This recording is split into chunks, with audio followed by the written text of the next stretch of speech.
जयवंत गांव के सरपंच ने पूरी सरदारी के साथ दिया नौक्षम चौधरी भाजपा को समर्थन।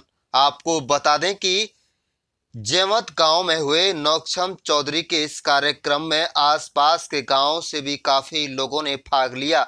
बताया जा रहा है कि बीते दिनों जयवंत गांव के विकास मामले को लेकर पूर्व विधायक के इशारे पर शिकायत हुई थी, लेकिन पूर्व विधायक ने नहीं सोचा था कि जयवंत गांव का सरपंच उससे नाता तोड़ लेगा। आपको बता दें, कार्यक्रम में लोगों को संबोधित करते हुए भाजपा नेत्री नौक्षम चौधरी ने कहा है कि जयवंत गांव के लोगों ने जिस तरह से उन्हें मान सम्मान दिया है, उससे तो वह बेहद खुश हैं। उन्होंने कहा है, विकास के लिए विधानसभा चुनाव में उनकी भले ही जीत नहीं हुई हो, लेकिन फिर भी वह उनसे बेहतर हैं जो फिलहाल विधायक हैं। नौक्षम चौधरी की पूरे 4 साल तक उससे काम लें और फिर उस पर विश्वास जताएं। कोई भी व्यक्ति उनके पास अपने किसी भी काम के लिए सीधा आ सकता है। नौक्षम चौधरी ने कहा है कि वह यहाँ राजनीति नहीं, अपने इलाके की सेवा करने आई है। अस्सलाम वालेकुम। बहुत अदाब करती हूँ। आज तो हो सकता है कि आप लोग मुझे पहचान लें। यही वक्त था, तकरीबन 21 अक्टूबर का पिछले साल चुनाव था। आज 11 अक्टूबर है, 1 साल हो गया, 365 दिन हो जाएंगे, 355 दिन हो गए हैं जब स्टेज पे खड़ी होकर कहती थी, जिसने उम्मीदवारी पेश की, जिसने ये कहा कि मैं दावेदारी रख रही हूँ भाजपा से, वो मैं हूँ। आज 1 साल बाद फिर कह रही हूँ कि वो लड़की आज फिर मैं हूँ। आज जयवंत की इस बड़ी सरदारी में जितनी भी हमारी मलकियत बैठी है, सभी का बहुत बहुत शुक्रिया अदा करती हूँ। सभी का तहे दिल से आपने जिस किस्म से मेरा इस्तकबाल किया है, मुझे इज्जत अफजाई दी है, आप सभी का बहुत तहे दिल से, दिल की गहराइयों से शुक्रिया अदा करती हूँ। लोगों के कुछ वहम थे, विदेशी है, अंग्रेजों जैसी दिखती है, पता नहीं कहां से आई है, तरह तरह की कहानियां थी, चले जाएगी, रह जाएगी, ये तो अपना बोरिया बिस्तरा लेगी, चली जाएगी। अरे जाना ही होता तो मैंने आना क्यों था? पहले दिन भी मैंने चुनौती दी थी। हार जीत तो ऊपर वाले के हाथ में, इज्जत और जिल्लत भी ऊपर वाले के हाथ में। आपकी दुआओं से हम हार के भी ठीक बैठे, इतने बुरी हालात में नहीं बैठे हैं कि जो लोग जीत के भी जो आज विधायक जो बड़े हैं, वो तो इस बात से दुखी है कि हम विधायक क्यों हैं। आधी ज्यादा दुख तो उन्हें ये है। आज मैं आपको फिर कह रही हूँ, अगले 4 साल जम के आजमाओ। एक इल्जाम मेरे पे रोज लगता है, क्योंकि सिर अपना सिर्फ ऊपर वाले के आगे झुकाती हूँ, दूसरी जगह नहीं, या फिर अपने बुजुर्गों के आगे। मेरे पे दिलेरी का इल्जाम रोज लगता है और लगता रहेगा। मेरे पे तरह तरह के इल्जाम और नहीं लग सकते। हाँ, दिलेर हूँ, ठोक के अपने वोटर का काम करती हूँ, और कभी 19-20 का मैंने जिंदगी में मार्जिन नहीं रखा। जब तक 19-50 का नहीं रख लेती, अपनी सीट पे नहीं बैठती। 19-20 का तो आप ही करा लोगे। आप तो वो लोग हो जो एमएलए बनाते हो, आपको हमारे जैसों की क्या जरूरत है? आप सबने मिलके एक आदमी लड़वा दिया, अब तो हर घर में बैठा 40 आदमी लड़ेंगे, तो आपको मेरी क्या जरूरत है? आप तो हमें बनाने वालों में से हो, आप भी हमें बिगाड़ने वालों में से हो। तो 19-20 का फर्क तो लेके चलती नहीं हूँ, 19-50 का जरूर लेके चलती हूँ कि जहाँ पे 19-50 का फर्क है वो काम करूंगी। अपने दर पे कभी नहीं पूछती कोई मेरा मुखालफत है, कोई मेरा अपना वोटर तो अपने नाम से, गांव से, चेहरे से पहचानती हूँ। उसके बिना कहे उसे ये कह देती हूँ, बता दे क्या करना है। दाएं कहेगा दाएं जाऊंगी, बाएं कहेगा बाएं जाऊंगी। तूने तो तब मेरा साथ दे दिया जब मुझे कोई जानता नहीं। मैंने अभी तक आप पे कोई एहसान नहीं किया।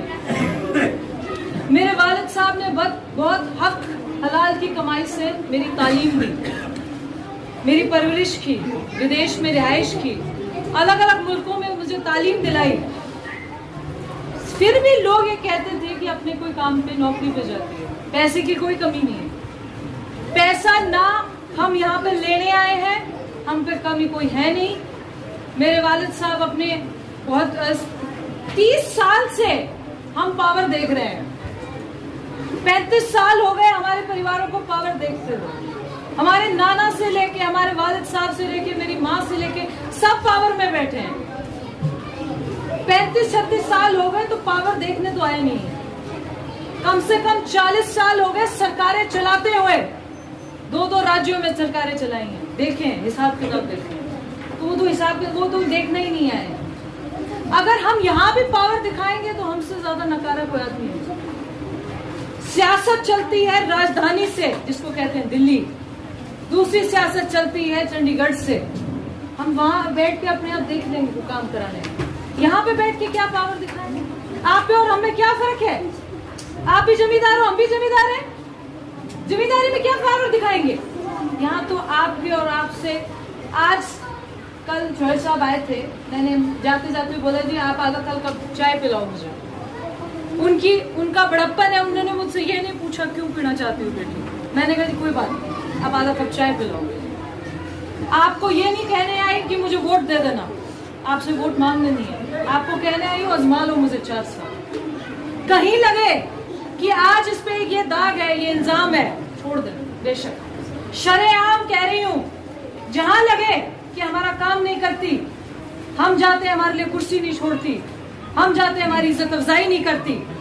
हमें एक काम के लिए 3 बार बुला लिया, 4थी बार मेरे दर पे मत आना। शरेआम ऐलान कर रही हूँ, पूरे इलाके मेवात में आज इतनी बड़ी सरदारी में बैठ के ऐलान कर रही हूँ, अपने घर में बैठ के कह देना हम दोबारा घर में नहीं जाएंगे। आपसे ये वादा है मेरा, जो मेरे हक में रहता है उससे ऊपर जाके काम करती हूँ। पहले दुनिया जो चौधरी इलियास से दुखी थे वो लोग मेरे साथ जुड़े, जो चौधरी रईस खान जी के खिलाफ जाना चाहते थे वो लोग मेरे साथ जुड़े। इसका मतलब जो 2 बड़े बड़े राजनीतिक परिवारों से खिलाफत करना चाहते थे वो मेरे साथ जुड़े। आज मेरे साथ लोग जुड़ेंगे, किसी की खिलाफत में नहीं जुड़े। इसी को मैं आगे बढ़ाने आई हूँ। यहीं बैठती हूँ, महीने में 20-22 दिन हल्के में बैठती हूँ, कम से कम भी 10-15 घंटे रोज बैठती हूँ। आपको लगे बीच में मिलने का कोई दलाल का आदमी नहीं है मेरे यहाँ, कोई नहीं कह सकता कि मैं मिलवा दूंगा। शरेआम बैठती हूँ, मेरे दरवाजे खुले हैं। कभी आपको लगे कि आपके किसी काम आ सकते, किसी नौकरी पेशे में काम आ सकते, मुझे जरूर बताइएगा। आज इतनी सी एक आप पे वो लेके आई हूँ। हाँ, मेरा अपना घर है। राजनीतिक रिश्ते अलग होते हैं, पारिवारिक रिश्ते अलग होते हैं, निजी रिश्ते अलग होते हैं, सियासी के रिश्ते अलग होते हैं। यहाँ पर मेरे अपने रिश्ते, मैंने सियासत करनी है, मेरे पे सारा इलाका पड़ा है। आज आपसे सियासत करने नहीं आई, ना आपको ये कहूंगी कि ये यहाँ पर ऐसे कुछ नहीं। आज आपसे सिर्फ मुलाकात करने आई हूँ। आप तो वो गांव हो जो सरदारी देते हो, जो एमएलए को एक सरदारी पहनाते हो। आज एक नाचीज बेटी भी आपके दर पर सरदारी में हिस्सेदारी नहीं रखने आई, सरदारी की नवाजियत देखने आई। और आप सभी का बहुत तहे दिल से शुक्रिया अदा करती हूँ। मेरा ये सफर अभी तो शुरुआत है, अल्लाह ने मौका दिया, ऐसे ही कई दशक आपके साथ गुजारूंगी। आपका बेटा भी हूँ और बेटी भी हूँ, इसलिए आप मुझे हक से कह सकते हो ऐसे नहीं ऐसे करना। और लड़ाई सिर्फ इज्जत की लड़ती हूँ, सिर्फ इज्जत की। अगर जहाँ पे आपकी इज्जत कहीं है, जहाँ पे इज्जत और बढ़ रही है या बच रही है, उसी का काम करती हूँ, दूसरा कोई काम।